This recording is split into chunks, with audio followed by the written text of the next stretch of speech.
everyone, come on in. Come on in and sit down. We're 40 minutes into the hour. I'm not going to tell you what time that is.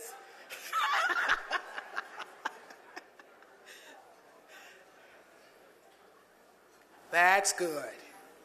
Come on in and find your seats. I know it's so good to see everybody when we can just talk and make small talk and not have to negotiate anything. And now, we bring you the following live special presentation. Our regularly scheduled program will resume following the event.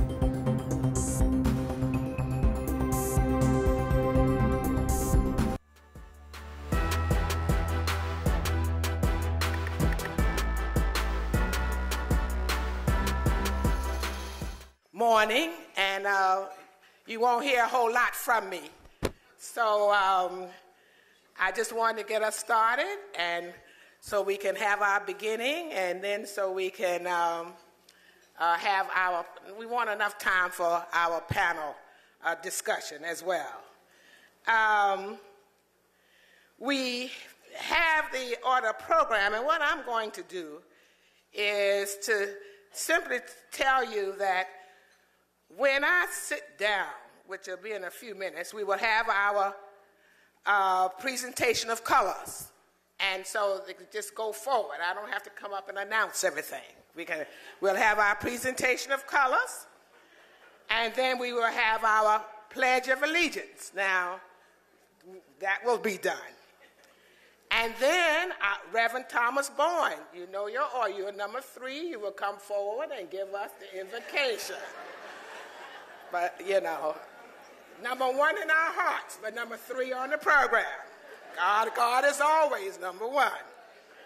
Okay? And then we will have our breakfast. And after breakfast, you'll see me again for another minute. Welcome, everybody. Happy Emancipation Day.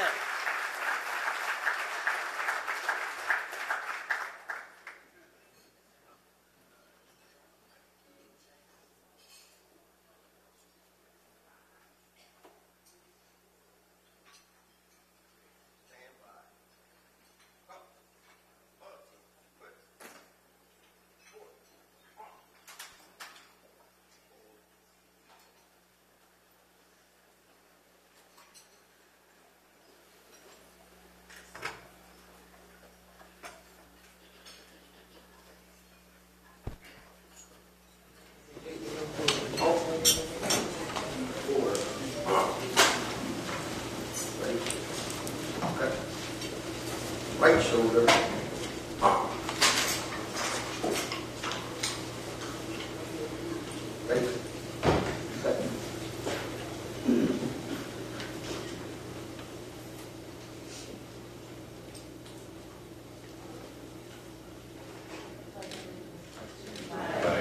United States of America, and to the republic for which it stands, one nation, under God, indivisible, with liberty and justice for all. Order.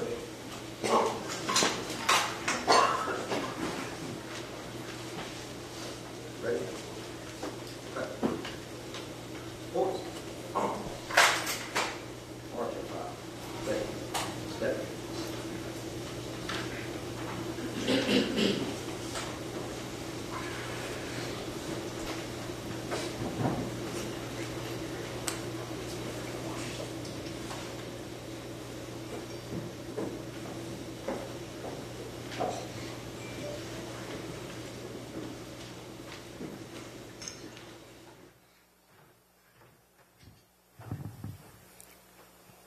Good morning.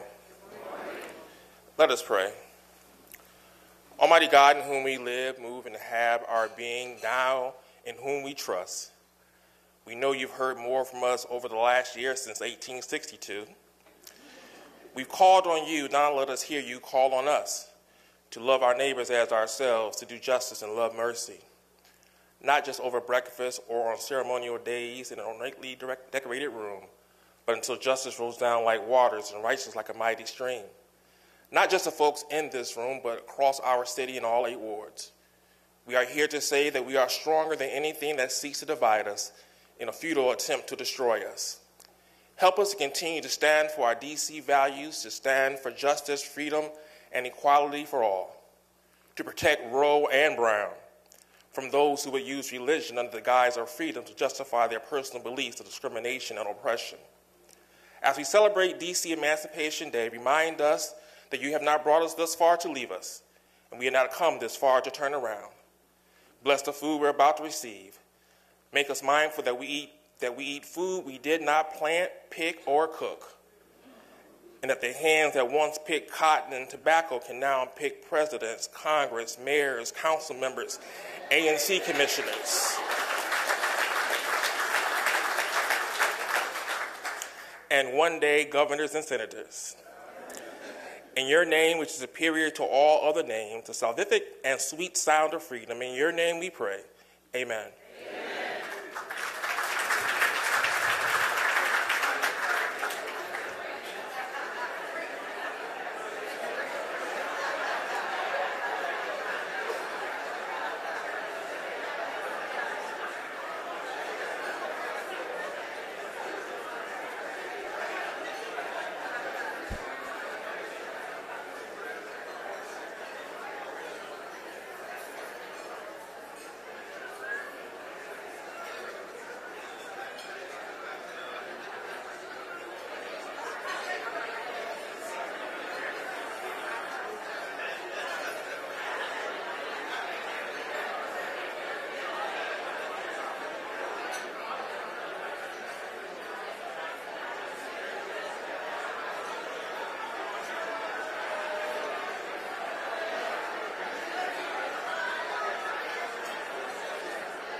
Good morning, everyone. Good morning. My name is Whitney Jackson, and I will be your singer for the morning while you enjoy your breakfast. Before I begin, I would like to thank Mario Bowser for the invitation to be here today, and all the council members that are present, and every one of you. Thank you.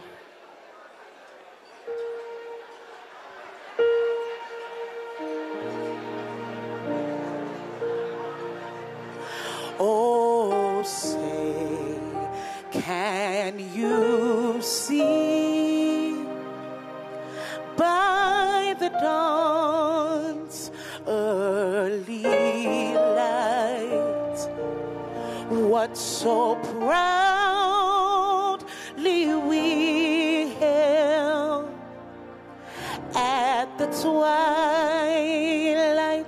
last gleaming, whose broad stripes and bright stars through the perilous fight o'er the ramparts we've watched were so gallantly streaming, and the rocket's red glare, the bombs bursting in air, gave proof through the night that our flag was still there.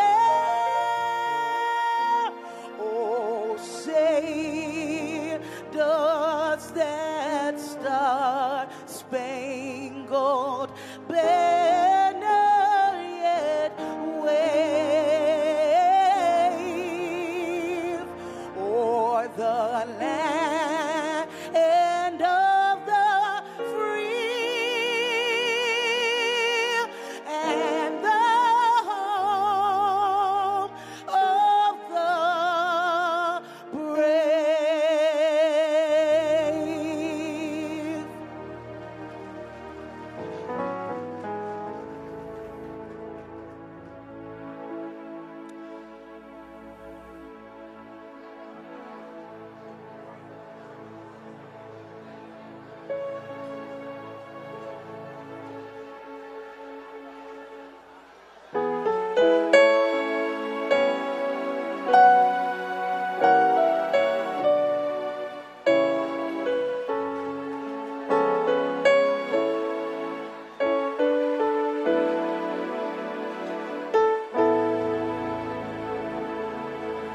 Lift every voice and sing till earth and heaven ring, ring with the harmonies of liberty. Let our rejoicing rise high as the listening skies. Let it resound loud as the rolling seas. Sing a song full of the faith that the dark past has taught us. Sing a song full of the hope that the present has brought us. Facing the rising sun of our new day begun. Let us march on till victory is won. Stony the road we trod, bitter the chastening rod, felt in the day when hope unborn had died, yet with a steady beat have not our our weary feet come to the place for which our fathers sang. Oh, we have come over the seas that tears have been watered. We have come treading our path through the blood of the slaughtered,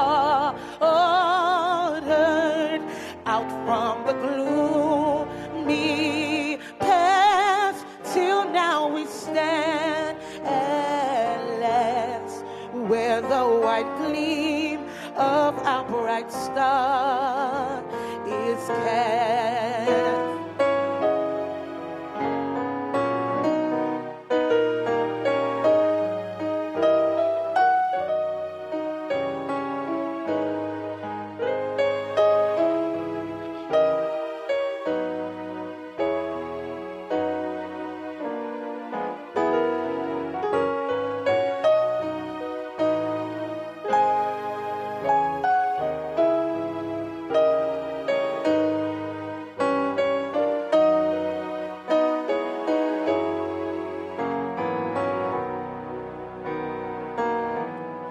God of our weary years, God of our silent tears, God who has brought us thus far on our way, thou who hast by thy might led us into the night, keep us forever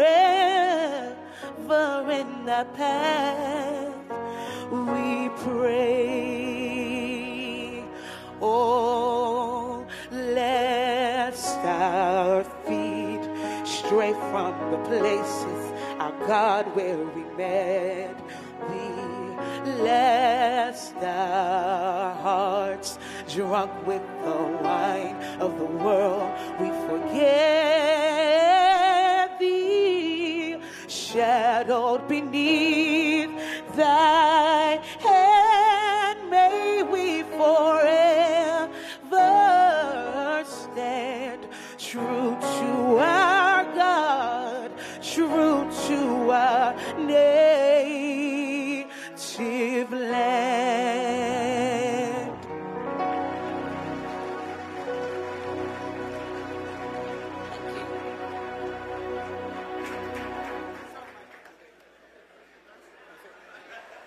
Thank you, sweetheart.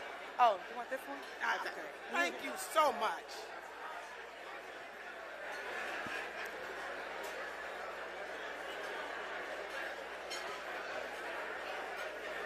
What a wonderful voice. Thank you so much, Whitney Jackson. Thank you so much. And your accompanist. Thank all of you. Now, while we eat quietly, very good. You take a hint. While we eat quietly, Councilmember Brandon Todd from Ward 4 will come up and help us meet one another so we know who's in the room. Councilmember,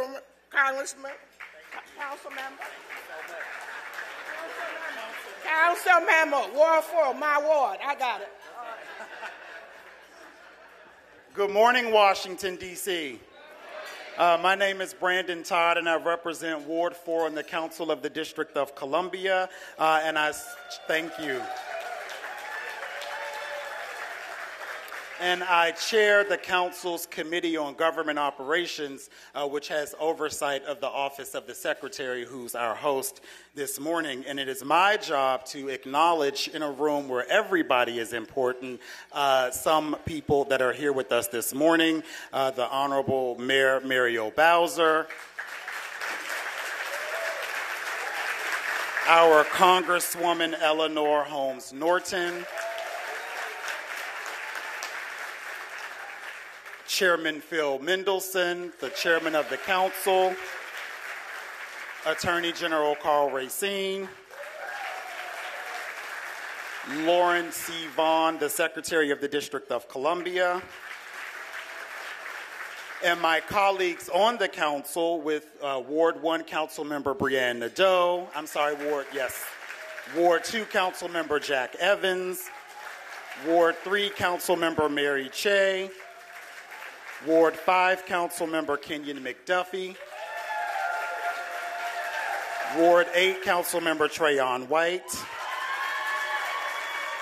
At-Large Councilmember Alyssa Silverman, At-Large Councilmember Robert White, At-Large Councilmember Anita Bonds, our statehood delegation, please give them a round of applause, and all of our advisory neighborhood commissioners and civic association leaders from across the District of Columbia. It is certainly a pleasure to be here with you all this morning as we gather to celebrate the 156th anniversary of D.C. Emancipation Day, a holiday that commemorates President Lincoln's freeing of 3,185 enslaved persons in the District of Columbia, and a holiday that embodies the district's long fight for full democracy and freedom. Emancipation Day is a symbol of the quintessential American drive for freedom and equality, a drive that over the course of our nation's history has been harnessed time and time again to expand the franchise, deepen equality, and to form a more perfect union.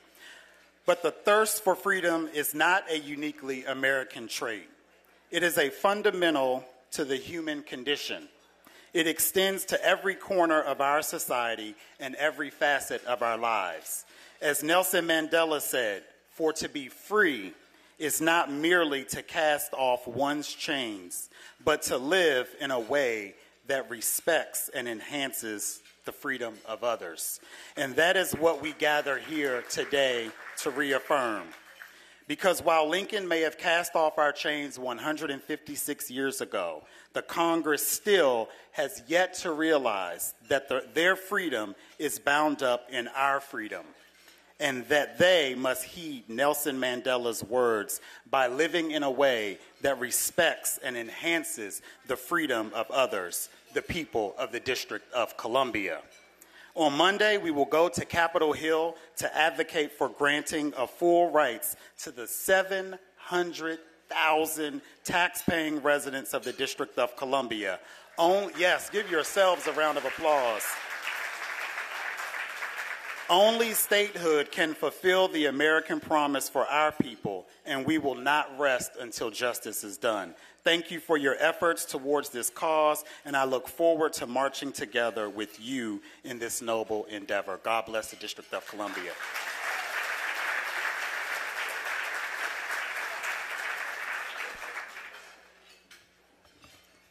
Councilmember Brandon Todd, showing us how it's done. Now, ladies and gentlemen, on a serious note,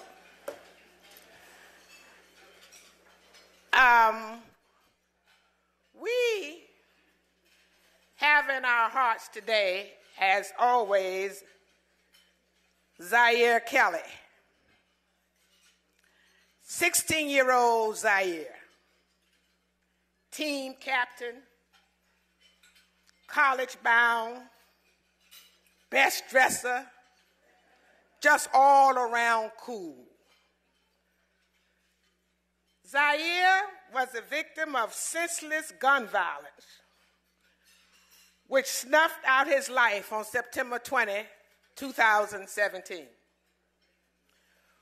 With us this morning is his twin brother Zion Kelly, who gave that rousing speech at the march.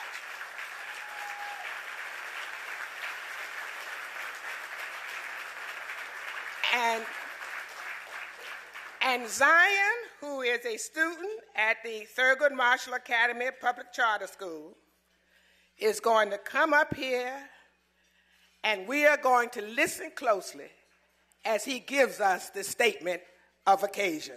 Zion.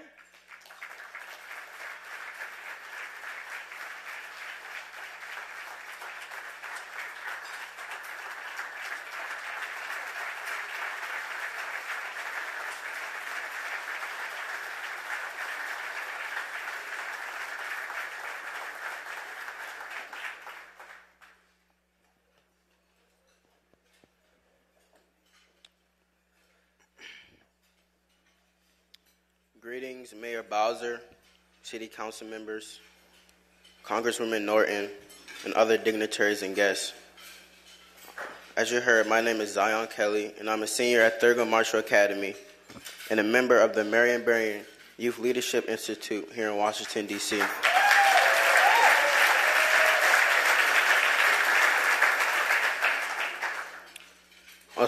On September 20th, 2017, my term...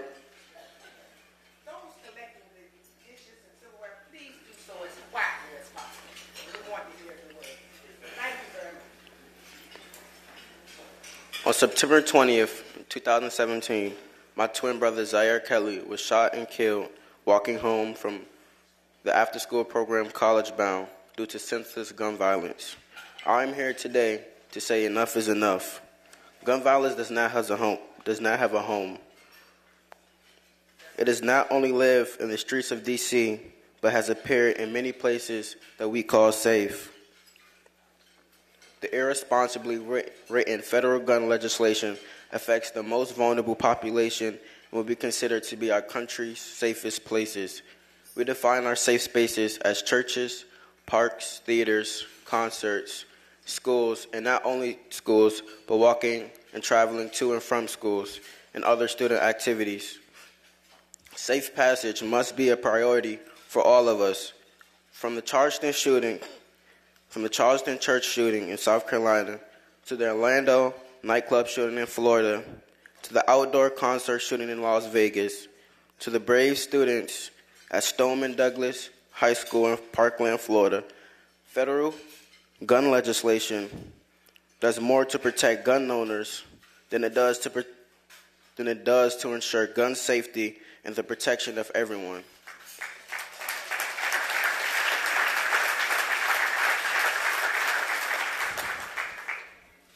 My brother Zaire is not just another statistic.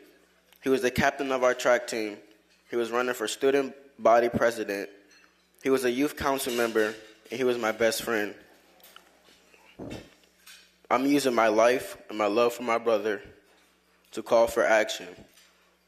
My family is proposing the Zaire Kelly Public Safety Zone Amendments Act of 2018.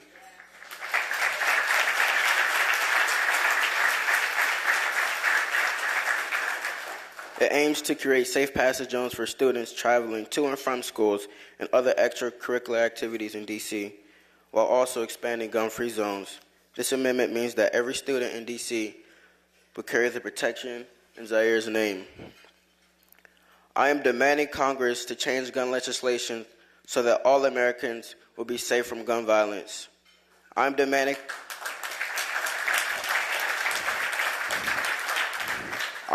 Congress to leave D.C. alone. Let us make our own gun laws.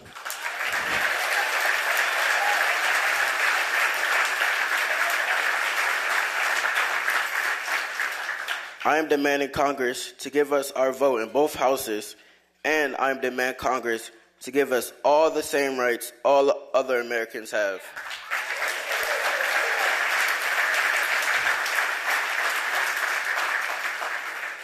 As a tribute to my brother, I wear this pin. It says LLZ, long live Zaire. We came in this world as two, but now I stand as one. My name is Zion Kelly, and I have had enough.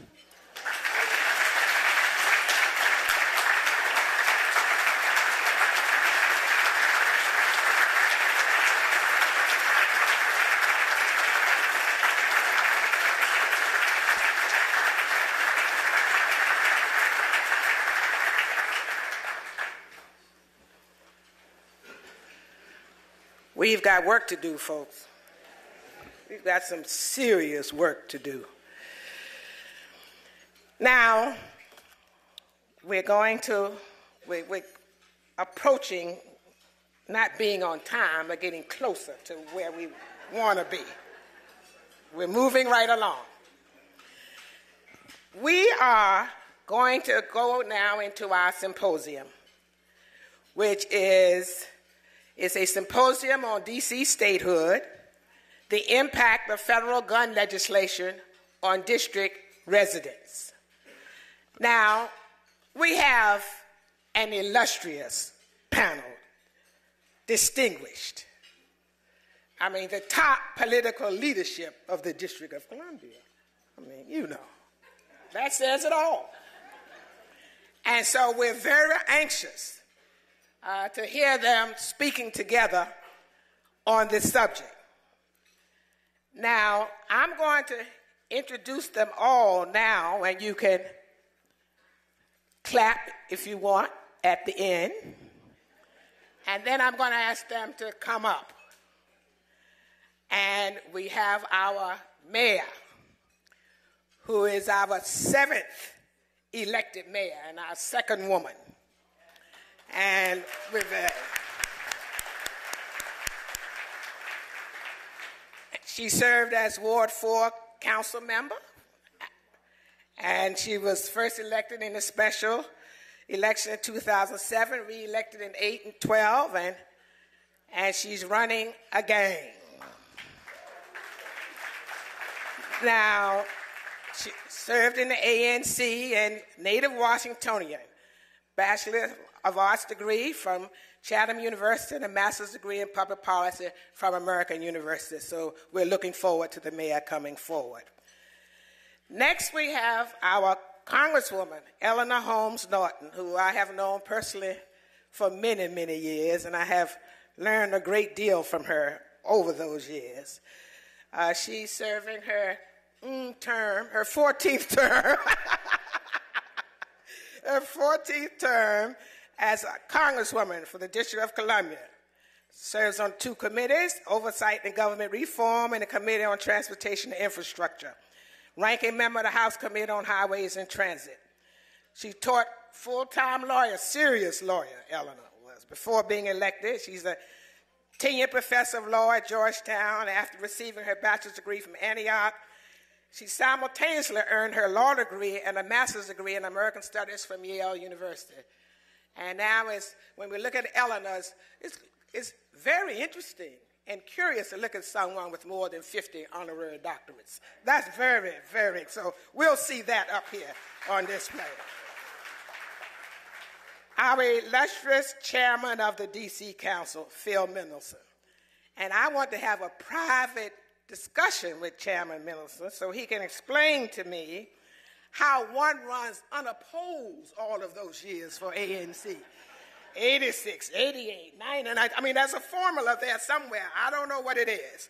But he successfully did that. And he was first elected to the council in November of 98 and served in that role until June 12 when he then became council chairman.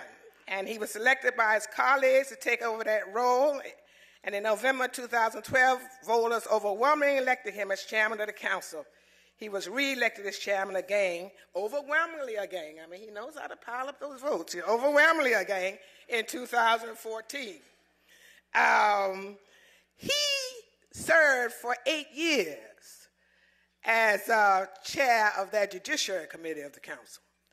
And in that service, I mean, quite a bit was accomplished. And he was very influential with the mayor and the rest of the council in giving us an independently elected attorney general. And we are grateful to him for that. We know the importance of independence of those officers. And so we are very, very fortunate to have him as a part of this panel today. And our final panelist is Carl Racine, our new Attorney General, our first elected Attorney General. of the District of Columbia. And as I told him earlier today, first is always a challenge, but he is up to it. And so we're very proud of him. I didn't ask him too much about the coins. When you leave managing partner of Venable to take a public service position, then it becomes tuna fish. So I don't, now you're not eating prime rib anymore. It's tuna fish. So I'm wondering how he's adjusting to opening the cans. He's our chief legal officer. We look at his obligations to defend the city against lawsuits, protect consumer interests, enforces child support orders, and prosecutes juvenile crime cases and adult misdemeanors. He and I share the same law school, University of Virginia, a few decades before him, but that's all right. And it's a delight to have Carl with his knowledge and understanding of the law and his stature to join us on this panel. So let me ask the mayor, Mayor Bowser, Congresswoman Norton, Chairman Mendelson, and General Racine to join us up at the panel.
I'm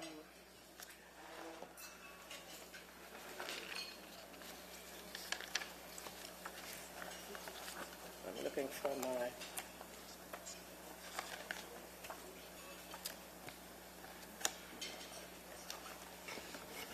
important pieces of paper get lost, but now they have been found. All right, our discussion today is, as I said before, is the symposium on D.C. statehood and the impact of federal gun legislation on district residents. And as I said, we couldn't have a final panel.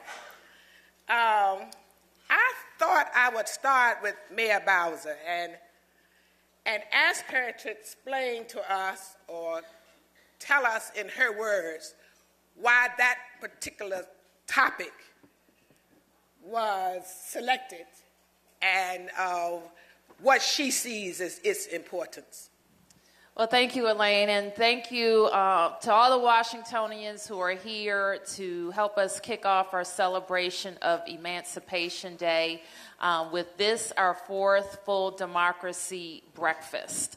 And we are here, and I want to acknowledge my team, Beverly Perry and Lauren Vaughn in the Office of the Secretary's Office for all of their work on statehood for Washington, D.C., educating our population, looking across the country to gain allies and to advance our statehood movement. But we decided that we would focus this full democracy breakfast on a very important topic, to the safety of Washingtonians that intersects with federal interference in our affairs.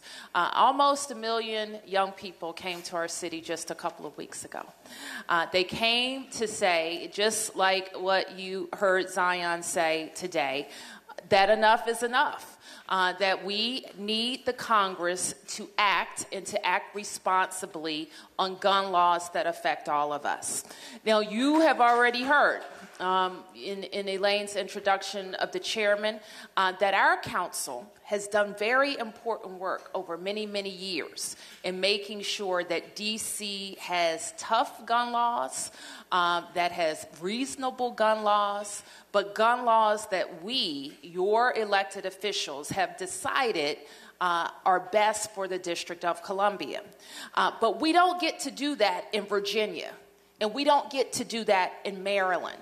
And their lax laws affect us. So what we know, in order to keep our city safe, we have to keep illegal guns out of our city. And we know that those guns come predominantly from Maryland and Virginia. So we need the federal government to say that we have to have background checks, that we have to close loopholes involving gun shows, that we can't make it easy for somebody to leave Washington, D.C., go to Virginia, and bring back a backpack full of guns that end up on our street shooting one of our kids. That's why we're here today. Thank you. Does anyone else want to talk about the significance of this topic at this point? Well, I would like to say that I'm pleased that the city has chosen an issue, our gun safety law, which exemplifies why it is important for the district to become the 51st state of the United States of America. All of this talk about gun laws, I could go down a litany of laws that the Congress tries to overturn every single Congress. We have just gotten out the omnibus bill, and we were able to defeat virtually all of their attempts to overturn district gun laws. It is not only gun safety laws, it is whatever is in the eye of some Republican who does not appreciate how progressive this jurisdiction is and wants to make it more like his. Now, no issue catches their eye more than gun safety laws. That is too bad, because that affects life and death in the District of Columbia. So we have to fight that one hardest. I do want to tell you just how difficult this issue can be when a member of Congress decides that guns are key to where his own standing. Senator Marco Rubio never much bothered with the District of Columbia. But about 3 Congresses ago, he put in a bill. It is going to be him or it is going to be somebody else. We fight him on this side. The lead sponsor on this side now is Tom Garrett. By the way, you said that the mayor was running again. You did not say I was running again. What is wrong with you?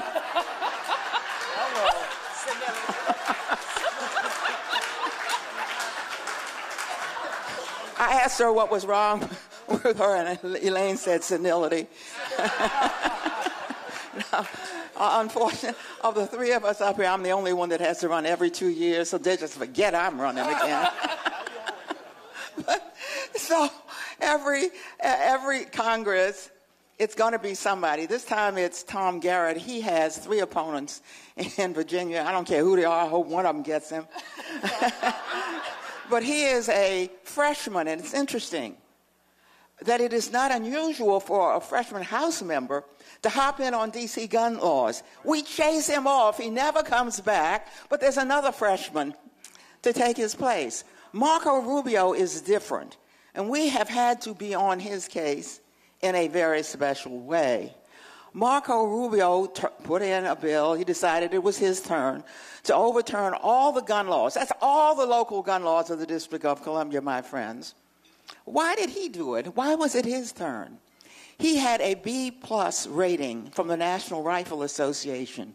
Within minutes after introducing his bill to overturn all of our gun laws, the NRA raised his rating to an A. You have been used.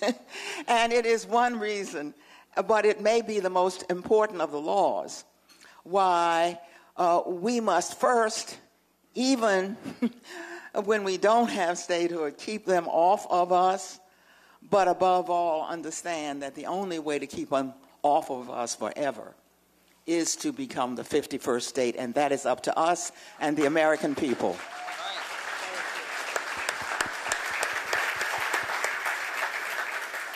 Thank you, Congresswoman Norton. Anyone else up here who's running for re-election, is up to you. It's up to you. Well, I'm going to say something. I am running for re-election. I'm coming.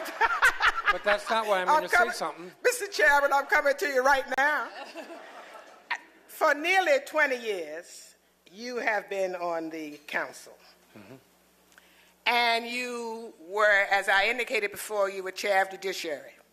So you have had your hand in much of that gun control legislation out of the county. And so I want you to talk to us for a minute about that. What are the kinds of things you have put in place that are in now? And so, you know, why Rubio is attacking us, we know, but what is he really attacking? What's the sum total of what he's attacking?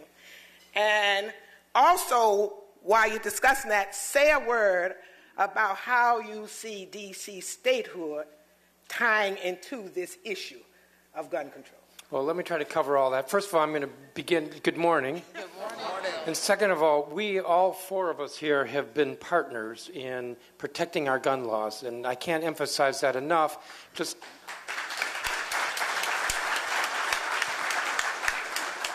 last fall, when we saw a setback in the Court of Appeals on our gun carry law, we were all busy talking to each other about what was the best strategy moving forward to protect our gun laws in the district. The issue, and this is what this breakfast is about, you know, statehood, Emancipation Day. The issue is that Congress can use the district to play out its national agenda. We saw that before the emancipation with slavery in the district. And we see that most recently with gun control, and primarily with gun control, but other issues like abortion. And it's really very frightening, because if the conservatives in Congress with regard to gun control get their way, it will seriously jeopardize public safety in the District of Columbia. So this is a very serious issue.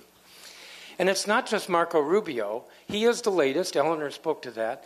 But, you know, and this really kind of gives the connection with statehood. You remember the Ensign Amendment in 2008? Some of you will remember this. And we were moving through, I shouldn't say we, Eleanor was moving through Congress, this legislation that came from Tom Davis. It was a compromise. It was to give us a voting member in the House. And it passed the House, if I remember correctly. And it got to the Senate. And the only way it got through the cloture vote was Senator Ensign, who I'm trying to remember how much he's done for the district. If anybody remembers, raise their hand. But he got this amendment on that said that we could have the voting member, full voting member in the House for the District of Columbia, but in return, not only repeal our gun laws, but repeal the authority or eliminate the authority of the legislature, the council, and the mayor to regulate in the area of guns at all. Kind of what we're seeing right now with marijuana, that we can't regulate in that area. Really very pernicious. That's the word for it, pernicious.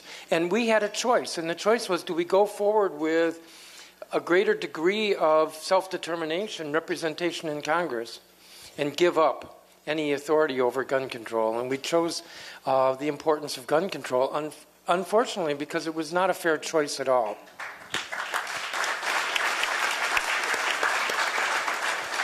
So I would say every term for maybe 10 years, 15 years, there's been somebody in Congress who introduces this amendment to not just repeal our gun laws and make them the same as the federal law, which is very weak, as we have seen, but to repeal our authority to legislate or regulate in this area. And others have talked about what the problem is. I mean, we have very strong gun laws in the district. But we don't have strong gun laws in this country. We don't have strong gun laws in all of the neighboring states. And so we see guns that are trafficked into the district from Virginia, from Maryland, along the East Coast. And it's not just a problem for the District of Columbia. It's a problem for New York City and for Baltimore. I'm looking at the chief. He knows this. And we're further hampered by federal restrictions on, for instance, the ATF working proactively with the states, with the police departments, proactively, not reactively. Somebody's murdered, and then Chief Newsham can take the evidence to the ATF, but he can't do anything proactively because of federal restrictions on the ATF or federal restrictions on the Centers for Disease Control to do any research in this area. Because gun violence isn't just about crime, it's a public health issue as well.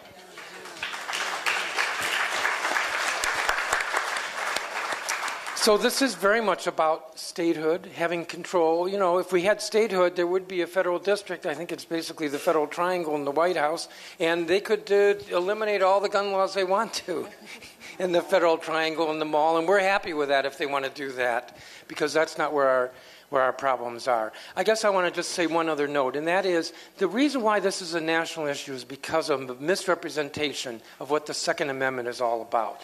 And what we hear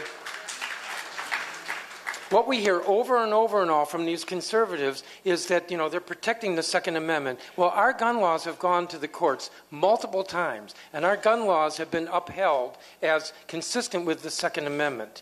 One can regulate under the Bill of Rights, and we do, and we're doing so in a way that's lawful. So anybody who says this is about the Second Amendment, they're wrong.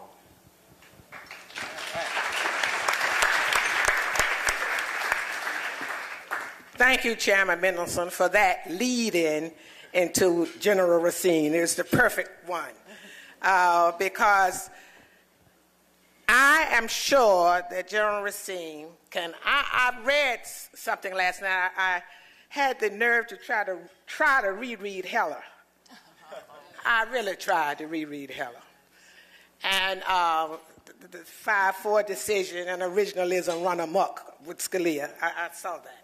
You know, I had to turn it off after a while.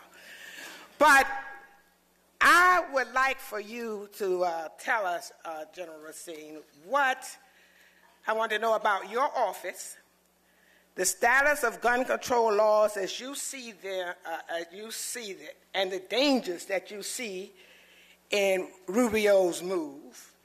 And then after you discuss it, I want Ellen to come back by particulars, because she did mention that 2015 is when that legislation was introduced. And I want to know, has it picked up co-sponsors? Where is it? Is it moving at all? Okay. General Racine. Very good.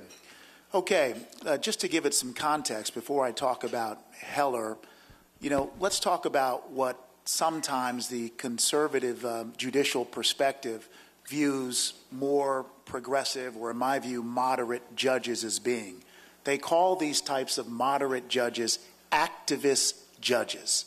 And what that means is, in their parlance, activist judges are always trying to read something in the Constitution that is not in there. They're putting in their own values into the Constitution, that instead they should focus on the original intent and the plain meaning of the words. Those very same people view Roe versus Wade as a product of activist judges. Those same people view Brown versus Board of Education as a product of activist judges. Now let's turn the page and focus on the Second Amendment and the United States versus Heller decision, a case that concerned our gun laws that were extremely well crafted by, you know, really studious council members and signed into law by the mayor. The Second Amendment clearly talks about guns and the right to bear arms as conditioned by who can bear them. And it says a well-regulated militia. Okay. For the first time in 250 years, in 2008, Judge Anton Scalia, the father of the plain meaning of the Constitution, decided that a well-regulated militia actually means individuals who have no relationship to any militia. And so in that 2008 5-4 radical decision, Justice Scalia read into law the right of individuals to go ahead and have firearms in their home for the purpose of self-defense. A truly radical, activist decision. However, if you read that case also makes abundantly clear that Chief Justice Scalia recognized that councils like the District of Columbia, state legislatures, may in fact impose common sense gun regulations. Of course, the radical folks who are, gun rights advocates are now not satisfied. And so every single aspect of common sense gun law literally is under siege and under attack in various courts throughout the country. That's why most recently the NRA and all the other advocacy groups seized on DC's concealed carry law, right, that gave the police chief the ultimate discretion as to whether or not to allow someone to have a concealed weapon in the District of Columbia. And all the chief would ask is a reasonable question. Why do you need it? Right? And unfortunately, the tide is turning in such a way, that we decided collectively, to not go forward and contest the D.C. Circuit's striking down of our concealed carry weapon. Very hard decision for everybody here because we know the D.C. values. We know what our residents want. But I really think the leadership stepped up because the leadership said, look, if we serve this up to the Supreme Court, concealed and carry is going to get struck down in Maryland, in Pennsylvania, in New Jersey, in New York. And just as Mayor Bowser correctly noted, the more that our neighbors are practicing with liberal laws, the more, as the chief would tell you, the guns come into the District of Columbia. So our rights, our sovereignty, our autonomy is constantly under siege. And this piece of it, weapons, guns, is the means by which they seek to deny us democracy.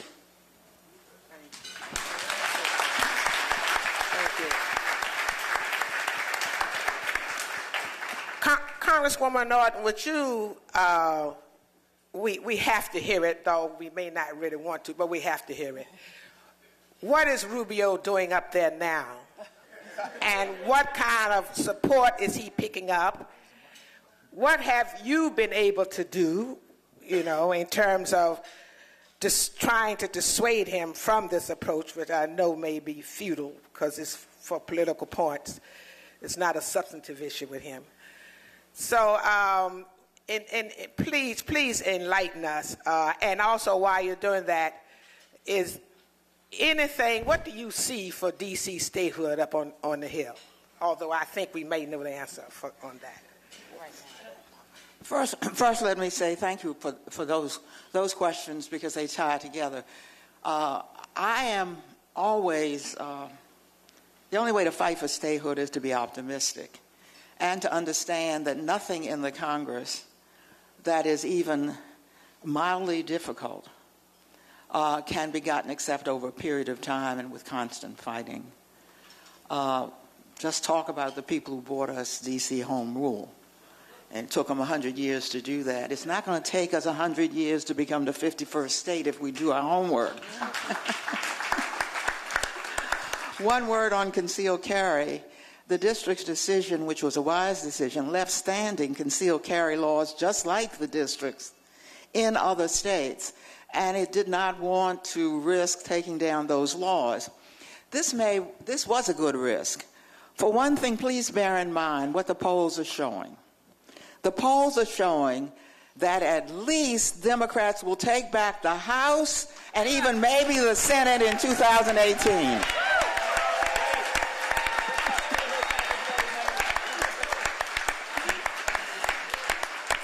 that means I won't have two jobs in the Congress. One to do all the work that everybody else does, and the other to protect the district laws, especially its gun safety laws, from being overturned, because the House is the worst of the House. The House is so awful that it's so right-wing that nobody has control over it.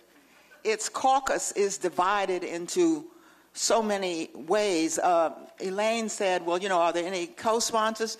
Usually these bills don't get any co-sponsors. These gun bills, they are put forward for one purpose. This member has a reason. Marco Rubio picked the wrong year. Marco Rubio is the senator who, from Florida, where Parkland has just occurred. And so he opened up a whole new avenue. Whenever someone puts any of these bills on us, I don't just talk about it in the District of Columbia. We are way into their district. Thank you, social media. It's not just Twitter and Instagram and the rest of it. We talk with their media. We talk about how their member is in Congress messing in the district's building. You want to add business. You would have asked, what is he doing for Florida? We got the attention of the Florida newspapers, of their television stations, which are now asking him, after Parkland, why are you trying to get gun laws in the nation's capital repealed? It is very important to open up the constituents, his own constituents, whoever he is, to understanding that not only is he messing in somebody else's district, he's not doing the work you sent him to do. You can't talk to them about the underlying issue. Florida is very split, but you'll find a lot of them are for the NRA. I say split because that's another one of those, when their time comes, one of those states where we can turn the state. The district, though, has to bear in mind that when it is pressing for statehood, the city needs to do what it's doing at this event, to use an issue which is emblematic of what it means not to have statehood. Choose any issue you want to. Choose a conservative issue and say, would you want the Congress telling you what to do with that issue? The Congress can intervene into our business at any point. To be sure, I've closed lots of those doors. For example, when the federal government shut down, the district automatically shut down. Well, we've got a law passed that you shut down, the district keeps going. We've shut lots of their ways to shut us down. But the only way to shut us down, to shut them down from overturning any law that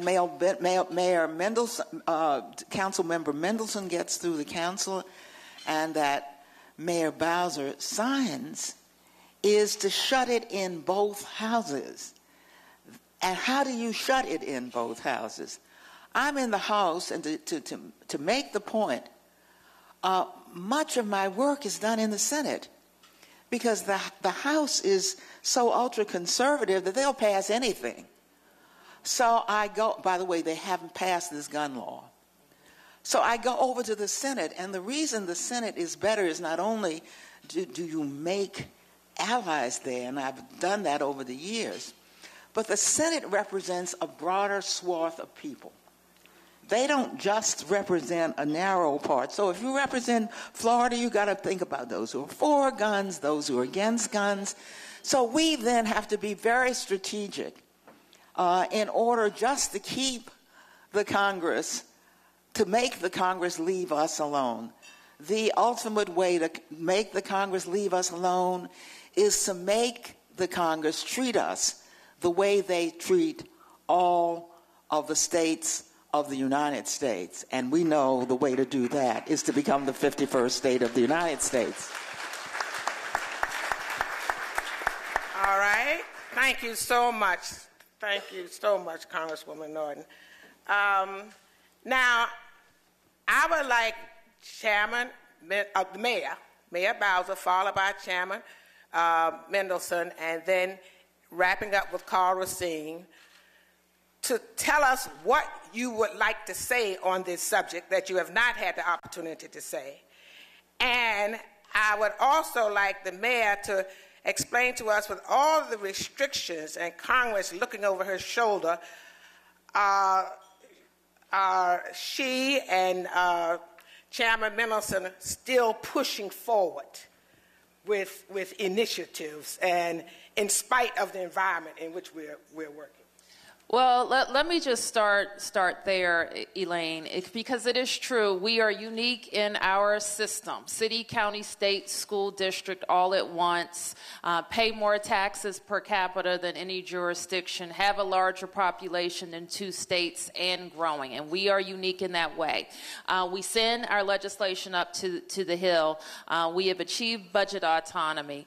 Yet and still, we have people who think of us as if we don't pay our own way in the world. So the thing that I want to say, and I want all of you to go out to say to all of your colleagues, we pay our own way in Washington, D.C., more than most. We get a very small payment, and it gets smaller and smaller every year, to support the functions that we provide the federal government, like inauguration, like providing protection to visiting foreign dignitaries. That is what amounts to our federal payment. So we are, and I want everybody to go out here knowing, we pay our own way in the world, and our government runs well, okay? We have balanced budgets, 22 in a row. We have clean audits in our city. We are attracting more people and businesses. We've hit 700,000 people in Washington, D.C. We haven't been 700,000 since the 1970s. So that suggests not only are we a cool city, but we're a great place to live. But what I also know, and I want to make clear, is that the impatience of Washingtonians, I believe, is getting stronger and stronger. At the same time that I see the pride in the district, the D.C. pride, you know, the people that wear their flag tattoos and hats and T-shirts, they're proud Washingtonians. And as such, there's an increasing impatience with the fact that we are treated differently than other Americans, and we are in fact taxed and not fully represented. So I think that's very important to point out. The last thing I'll say is there was a very good thing that happened on November 8th, 2016. While we were all very depressed about the big thing that happened, the good thing that happened is Washingtonians overwhelmingly voted to support D.C. statehood. And that's an important point. 83, that's the biggest vote that we've had. And the reason we pushed so hard in 2016 is because we wanted to have our house in order when the political winds started blowing in the same direction, where we had like-minded people in both houses and the White House who would finally put partisan considerations to the side and do what's right for our American democracy and make sure that the residents of its capital are in fact treated in the exact same ways as every other tax-paying American. And so that's key. Now we also, every 2 years, we're going to have another election and another opportunity to make sure that in both houses and in the White House, the political winds will start blowing in the right direction. And when that happens, we would have had we have the new vote on statehood.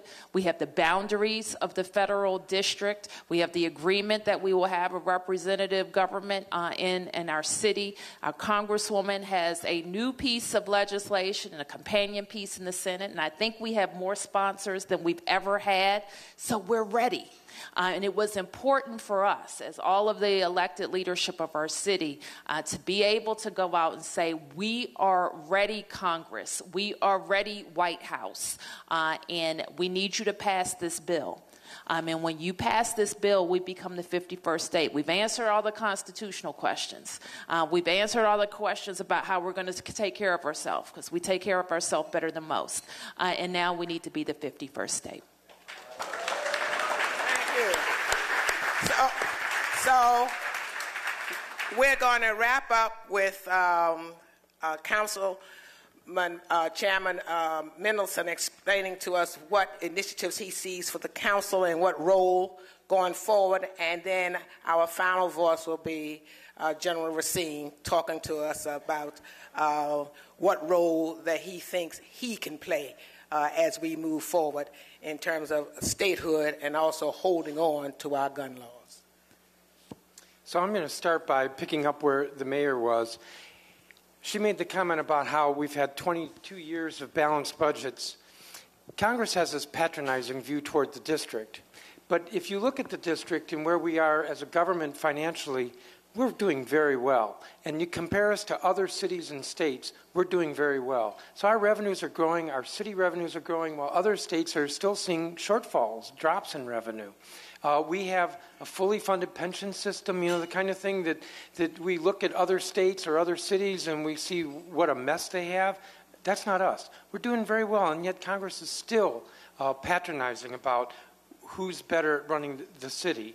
So I'm going to be a little bit more technical than the mayor was, because I have a list here, which I started a few years ago, of some of the issues where we butt up against the hill and we can't do anything. The most obvious is what's called Title 11 of the District of Columbia Code. We have 50 volumes to our code, and Title 11 deals with the courts. We cannot legislate in that area at all. So if you think that the small claims threshold is too low or too high or whatever it is in Superior Court, don't come to the council. We can't do anything about it. Go to the Hill. Go to your senators. Well, okay. That's the point, is that there's nobody to go to on the Hill. But we can't make changes in areas as simple as what the small claims court threshold is. Or a few years ago, we had in the council, when I chaired judiciary, requests to make some changes to the parole law. People who had been sentenced for a long time and then they were paroled, and while you're on parole, technically you're still under supervision of the court, and if you violate parole, you can be stepped back, put in prison.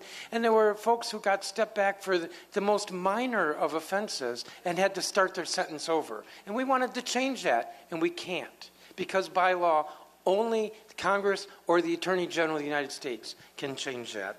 A few years ago, when we were looking for a new chief financial officer, and I'll do a shout out to Jeff DeWitt, I don't know if he's here, but he's a great chief financial officer, keeps us all honest. The council, yes, the council keeps us honest, Mayor, even though you think that he's a little too hard on you.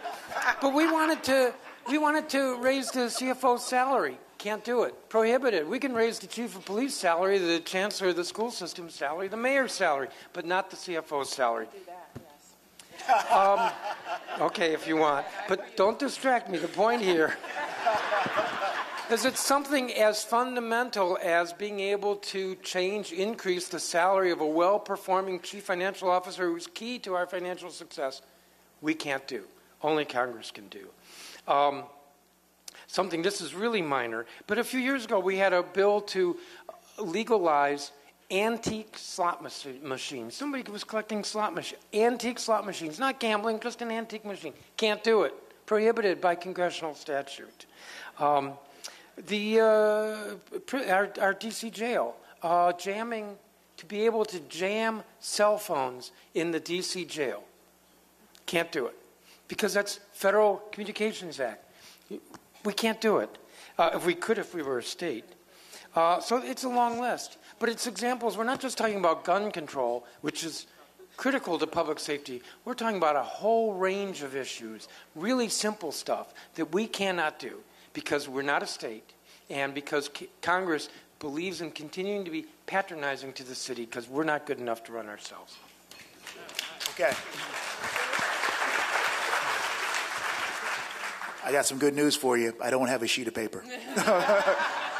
No, all good, all good. I'll be real quick. My father was just an extraordinary man and a real funny man also. And he would always tell us, my sister and I, when we never even got it, he would always say, look, there's something you're not telling us. There's an elephant in the room. And then his point of view was always, if there's an elephant in the room, everybody's thinking about it, nobody's saying it, introduce the elephant, okay? So there are two elephants in the room, and the elephants are race, okay, and politics.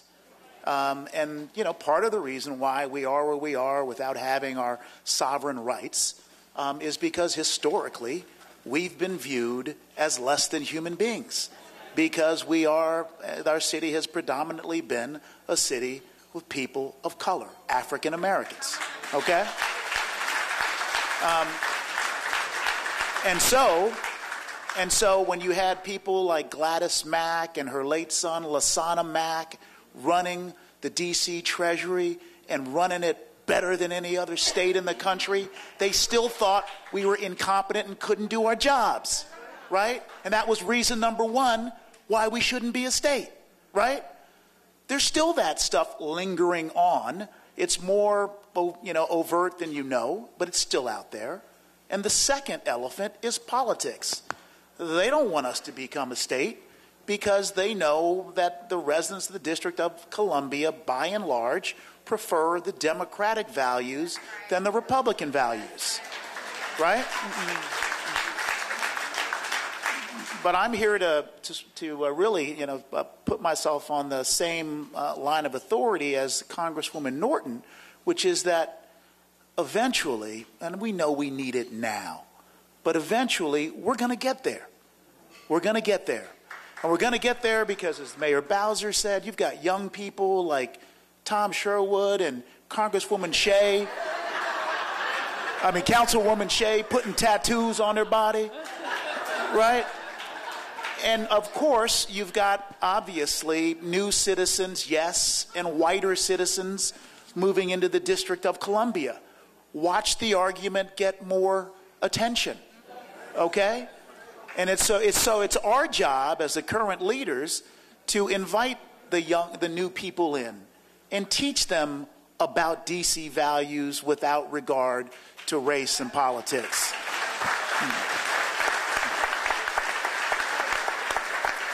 The last thing that I want to say is that in the criminal justice space, which Chairman Mendelson, touched on, it's extraordinary that we have a United States Attorney's Office that can actually prosecute adults in the District of Columbia, including our own political figures, without any accountability.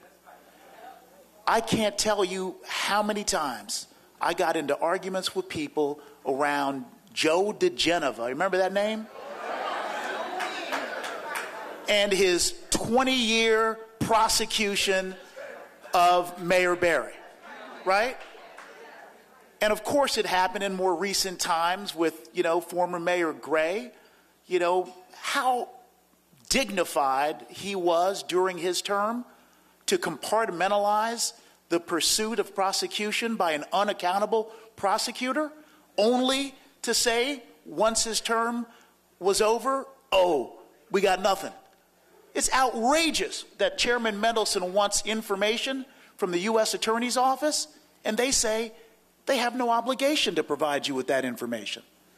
So we need to come back slowly but surely, identify what it is we want to take charge of, make it our priority, and then take it back. And I think that getting criminal authority to an independent and accountable Office of Attorney General would be a great start. Let us applaud this panel. Weren't they superb? They were wonderful. Thank you so much. We're in great hands. Thank you. Now, we're at the end with the exception of remarks from our mayor. And someone passed me a note that the president of the D.C. Chamber, Vincent Orange, is in the room. Well, I thought he would be. All right, Vincent Orange. Okay, so thank you all very much. And Mayor Bowser is going to close us out. So I'm just going to acknowledge our outstanding MC, Elaine Jones. Yes. Let's give Elaine a big round of applause.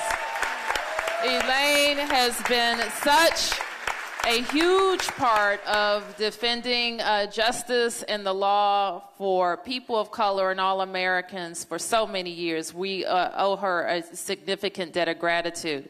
I also want to acknowledge my fellow panel members. We were trying to think of a time when we were all seated together on a panel, and this may be the first one. So, ladies and gentlemen, these are your elected leaders of Washington, D.C., and I want to acknowledge them for their great work.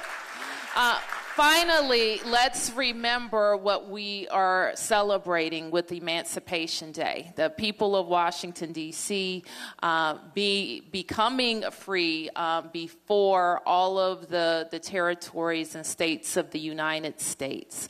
Let us also remember to kind of look back. You have a timeline in your book. I shared with my cabinet and the council a book called Chocolate City, which I commend to all of you to learn about the history of Washington and how that history affects us today.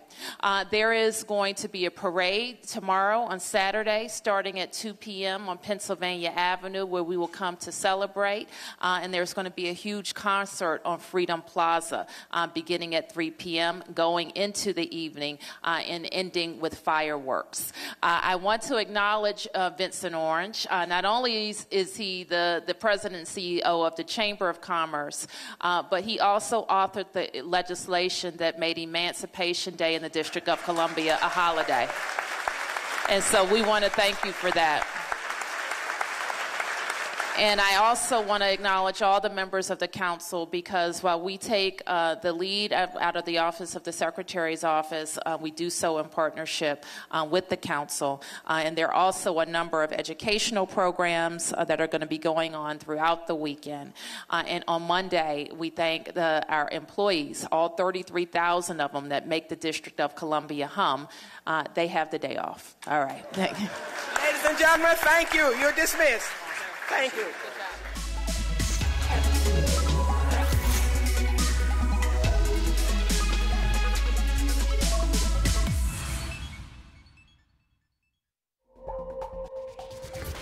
We now return to our previously scheduled program, already in progress.